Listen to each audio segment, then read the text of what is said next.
Saúde a igreja com a graça e a paz de nosso Senhor e Salvador Jesus Cristo. Amém? Amém. A gente vai abrir nossa Bíblia hoje na Epístola de Paulo aos Colossenses, capítulo 4, e nós vamos ler apenas o versículo de número 2. Colossenses 4, 2. Eu vou ler na nossa versão e também na versão da NVI. Nós estamos completando hoje uma série de mensagens iniciadas na quarta-feira passada, falando a respeito de gratidão, da necessidade de nós exercitarmos uma cultura de gratidão no meio do povo de Deus.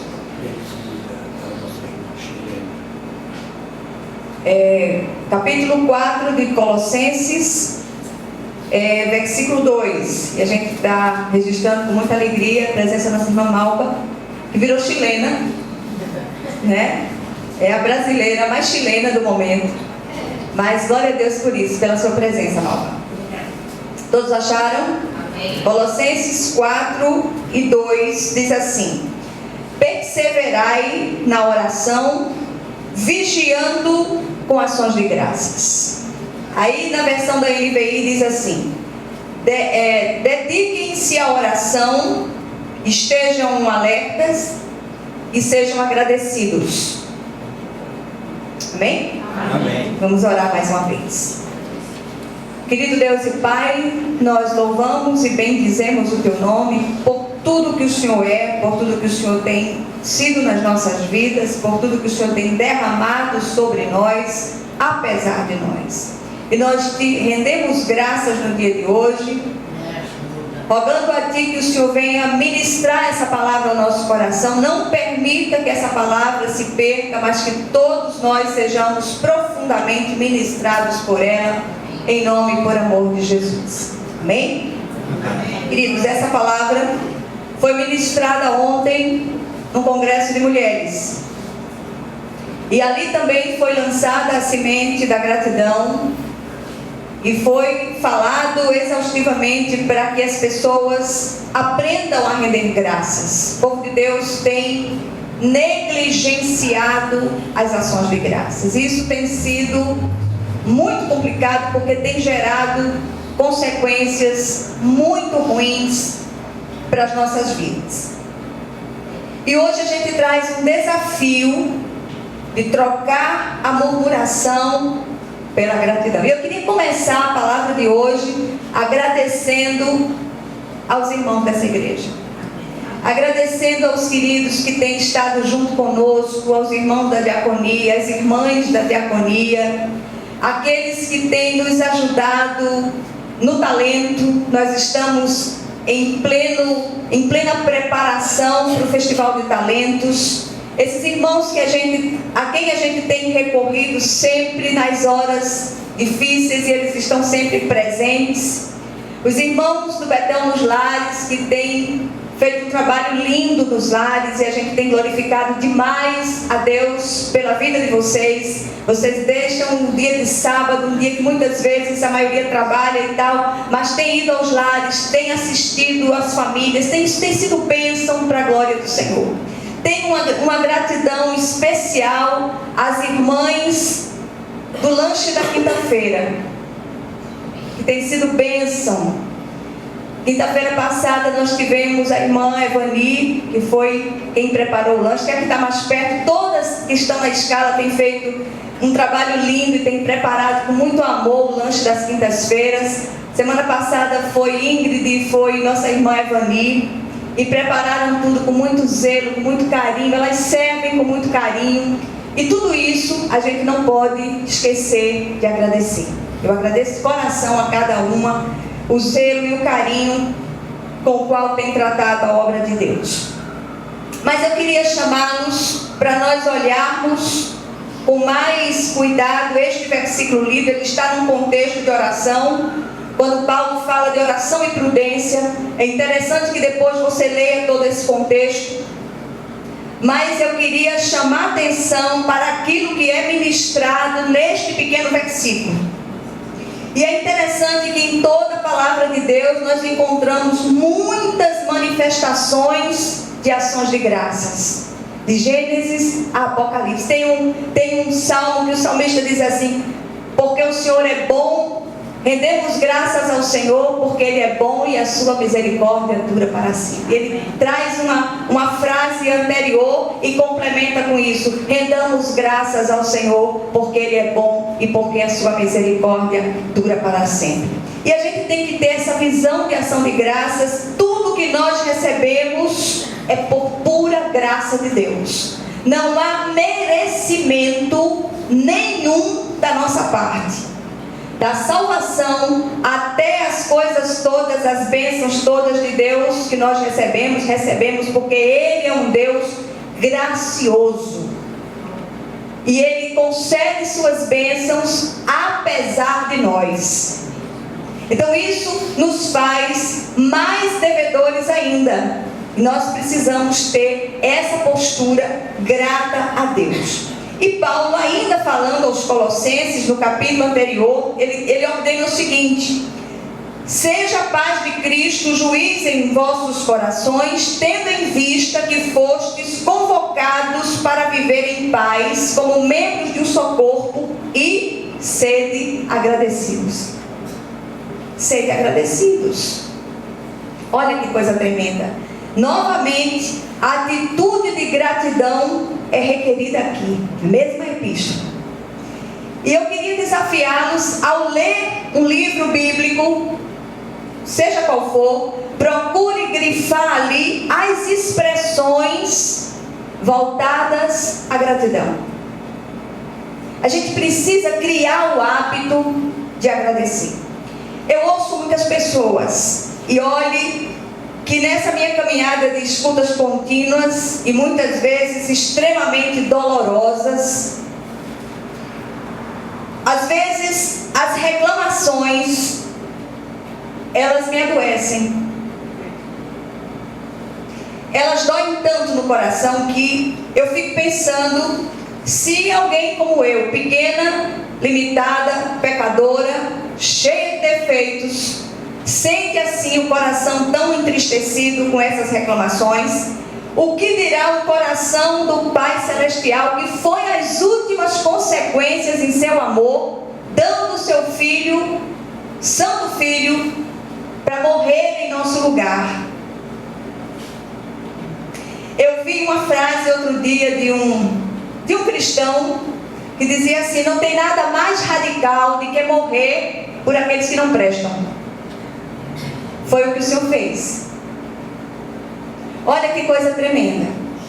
Então, isso seria razão mais que suficiente para se agradecer ininterruptamente enquanto vida tivermos sobre esta terra. Ainda que a gente não tivesse mais nenhuma bênção para agradecer, o que não é verdade.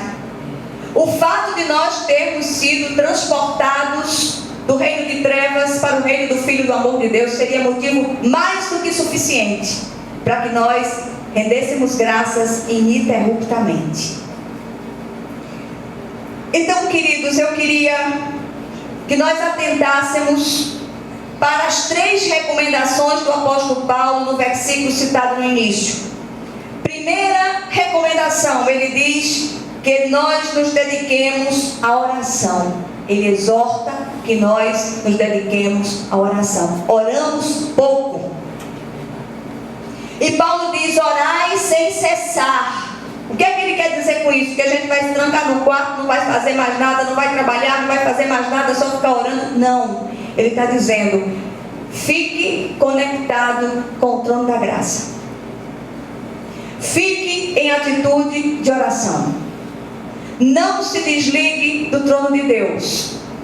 Que o seu viver seja uma constante comunicação com o Senhor, porque orar é isso, é se comunicar com o Pai Celestial. Então, que tal, ao invés de nós falarmos de Deus, falarmos com Deus? Conversa com o Senhor. Tem situações que não adianta falar com fulano, com ciclano, com beltrano. Fala com Deus sobre o assunto. Fala com Deus. Tem coisas que não são agradáveis. O ano passado, para nós, foi um ano extremamente difícil. A igreja acompanhou. Muitas coisas aconteceram. Mas eu quero dizer à igreja, foram coisas dolorosas, mas o meu coração está grato ao Senhor.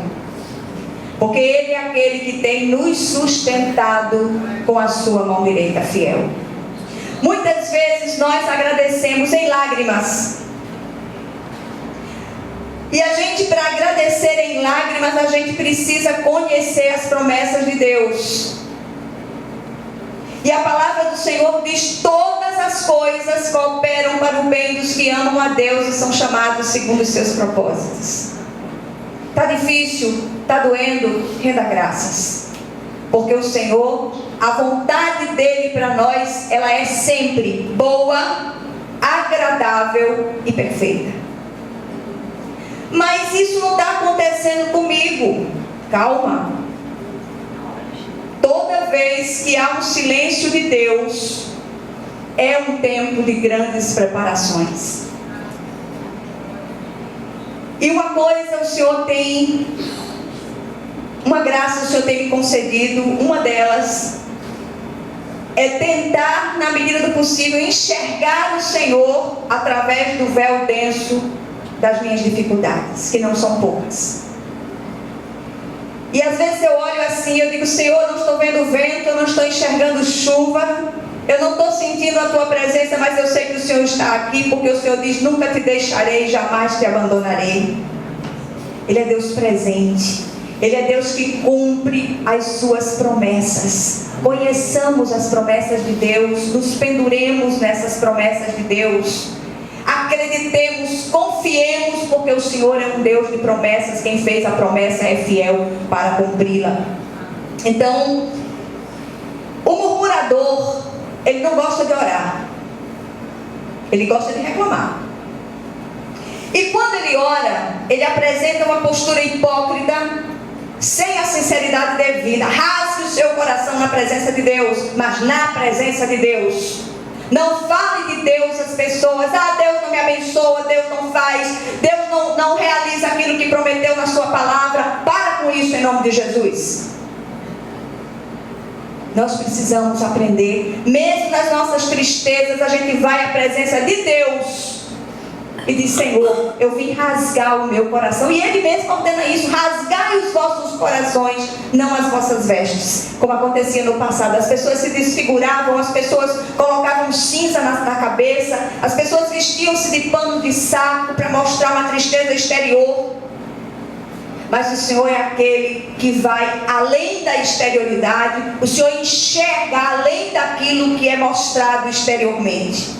Então, o hipócrita, ele não fala abertamente com Deus daquilo que o incomoda. Ele prefere falar de Deus aos outros, difamando, como os israelitas fizeram no passado. Na travessia do deserto, depois de 430 anos de cativeiro absurdo no Egito, o Senhor levanta Moisés liberta o povo, e na travessia do deserto, o texto de Números, no capítulo 14, leia todo o capítulo que é interessante, diz o seguinte: todos os filhos de Israel murmuraram contra Moisés e contra Arão, e toda a congregação lhes disse: tomara tivéssemos morrido na terra do Egito, ou mesmo neste deserto. Até quando sofrerei esta má congregação que murmura contra mim? Tenho ouvido as murmurações que os filhos de Israel proferem contra mim. Dize-lhes: por minha vida, diz o Senhor, que como falastes aos meus ouvidos, assim farei a vós outros. Olha que coisa séria. Na verdade, essa difamação, ela é indireta. O povo reclamava contra Moisés, mas o Senhor está dizendo, olha o que o Senhor está dizendo aqui: essa má congregação que fala contra mim, contra ele. A segunda coisa que a gente percebe aqui na recomendação de Paulo é que estejamos em alerta. Presta atenção, aprende a observar, esteja em atitude de discernimento e prontidão. Os filhos das trevas parecem que são mais hábeis que os filhos da luz. Que tal treinarmos a simplicidade das pombas e a prudência das serpentes? Aqui fala também de uma postura de humildade na presença de Deus. Tem faltado humildade no nosso meio. Eu me lembro que quando nós começamos a trabalhar com o açougue, Pastor Malta era um homem de comunicação, era um homem que trabalhava com rádio, com televisão, com publicidade, e chegou a ter fã-clube. O negócio era sério, com presidente, com bandeirinha e tudo. E o Senhor, quando nos chama para a obra, a primeira coisa que Ele faz é puxar o tapete da vaidade. E a grande escola da humildade é a humilhação. Não tem outra. Aí o Senhor pegou o agente de publicidade dele, botou atrás de um balcão do açougue.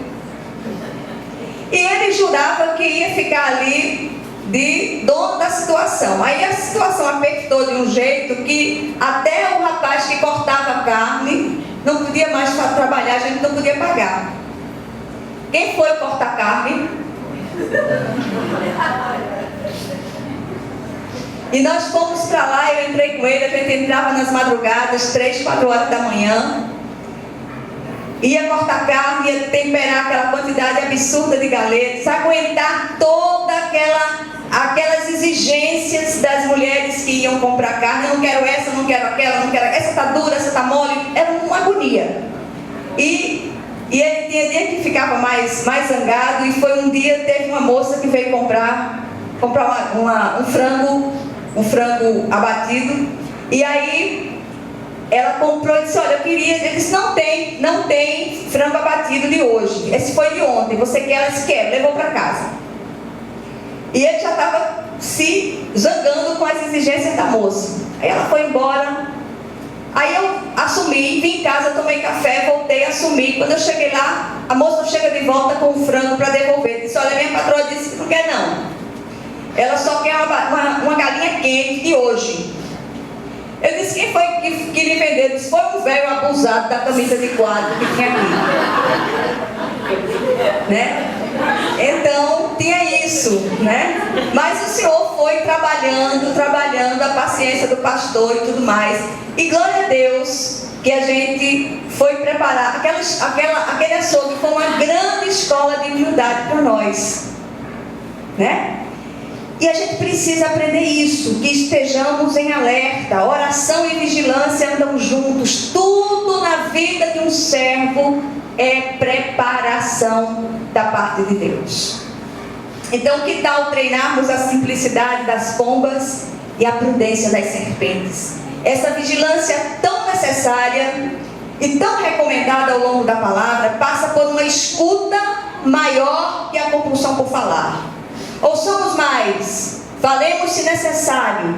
A observação é um dos grandes mestres da parte de Deus. Corremos o risco de um falar injurioso, de uma opinião apressada sobre a vida do outro e, sobretudo, sobre a dor do outro. Você não sabe a dor que dói no outro. Então seja humilde, se deixe tratar pelo Senhor, se deixe cuidar pelo Senhor. Isso é muito sério, meus amados, muito sério. E a terceira coisa é o ponto principal da nossa mensagem: que sejamos agradecidos. Agradeça por tudo. Quem não sabe receber as pequenas bênçãos por causa da vaidade, não sabe receber as grandes bênçãos da parte de Deus. Você sabia disso? Tem um texto da palavra muito interessante que, depois que o Senhor serve a ceia com os discípulos, ele se cinge de uma toalha, pega uma bacia e lava os pés dos discípulos. E Pedro, que não podia ficar calado, ele tinha que dar uma opinião, né? Ele disse: de modo nenhum, Senhor, o Senhor não vai me servir, eu não gosto de ser servido. E o Senhor aí disse: ah, não? Então, se eu não fizer isso, se eu não lavar teus pés, se eu não te servir, tu não tem parte comigo. Aí Pedro já ficou agoniado. Você não me deu um banho logo todo, Senhor? Parecia que era meu irmão, Pedro. Né? E aí a gente aprende que tem que ser tratado por Deus. E aquilo que o Senhor faz é na área específica da nossa necessidade. A semelhança do Israel do passado, percebemos uma verdadeira compulsão por reclamar na vida da maioria dos que se dizem cristãos. Há uma insatisfação doentia, patológica, que tem obstaculado as bênçãos de Deus na vida de muitos. O apóstolo Paulo diz assim: fazei tudo sem murmuração nem contendas, e ainda em tudo dai graças. E eu quero trazer 4 reflexões sobre esta questão. Primeira, já parou para pensar que reclamamos se as coisas estão difíceis e reclamamos entediados se elas estão fáceis demais? É impressionante. Eu queria achar alguma coisa para fazer. Te aquieta. Tu está descansando. Aquieta a tua alma. Descansa. Porque grandes coisas o Senhor tem lá na frente. Muitas vezes o Senhor me dá uma direção para fazer alguma coisa e que as pessoas ficam abispenhadas. Aceita aquela direção de Deus. Ouve aquilo que o Senhor está direcionando naquele momento, em nome de Jesus. Olha, tinha um comercial antigo, eu já falei sobre isso aqui, que um sujeito fazia barba com uma lâmina ruim e ele reclamava, ele dizia: que barba horrível que eu estou fazendo. Aí vinha alguém, dava a ele uma lâmina de boa qualidade e ele dizia: que barba formidável que eu estou fazendo. Ele dizia, elogiava no tom de reclamação. Acostumou-se tanto à reclamação que reclamava até quando as coisas estavam boas. Quase uma porção de gente. Então, gente do céu, aprende a agradecer, aprende a render graças. Segunda reflexão: a gratidão vertical repercute horizontalmente de maneira inevitável. Quem é grato a Deus consegue ser grato aos homens. Aqueles que conseguem enxergar as dádivas recebidas de Deus, apesar deles, essas pessoas também conseguem perceber quando instrumentos de Deus, instrumentos humanos, são usados por Ele para abençoar. Quantos instrumentos de Deus foram usados por Ele para me abençoar? E eu sou grata a Deus e grata a esses instrumentos. Eu via muito que a ingratidão mata a afeição. Quanta afeição assassinada pelas ingratidões humanas. E Paulo, falando aos romanos, menciona sua gratidão ao casal Priscila e Áquila. Ele diz: saudai Priscila e Áquila, meus cooperadores em Cristo Jesus, os quais pela minha vida arriscaram a sua própria cabeça, e isto lhes agradeço, não somente eu, mas também todas as igrejas dos gentios. Ele não esqueceu de agradecer aquilo que recebeu daqueles amados irmãos. Em terceiro lugar, os mais espirituais, entre aspas, tendem a dizer que não devemos fazer nada esperando reconhecimento. Mas eu quero dizer a você que quando a gratidão é demonstrada em gestos, em palavras, em ações, ela aquece os corações. Agradeça aquelas pessoas que estão perto, agradeça a pessoa que está. Às vezes eu cheguei no Bom Preço, tinha uma irmãzinha que reclamava tanto porque não tinha quem embalasse as suas compras. Você está aleijada, você não pode embalar não? A pobrezinha da caixa sozinha, uma fila enorme, e aquela pessoa reclamando, vou falar com o gerente, vou falar com não sei o quê. Para com isso em nome de Jesus. Custa você embalar suas compras? Qual o problema? Né? Então, para com isso em nome de Jesus. Não é à toa que a gratidão é chamada de rainha das virtudes. Em quarto lugar, ingratidão é sem dúvida a falta de reconhecimento da dádiva. O ingrato não valoriza o que recebeu e muito menos quem doou. Ele acha que todos têm obrigação com ele, que o mundo gira em torno do seu umbigo. O autor de Hebreus, ele traz uma advertência, ele diz: contentem-se com o que vocês têm.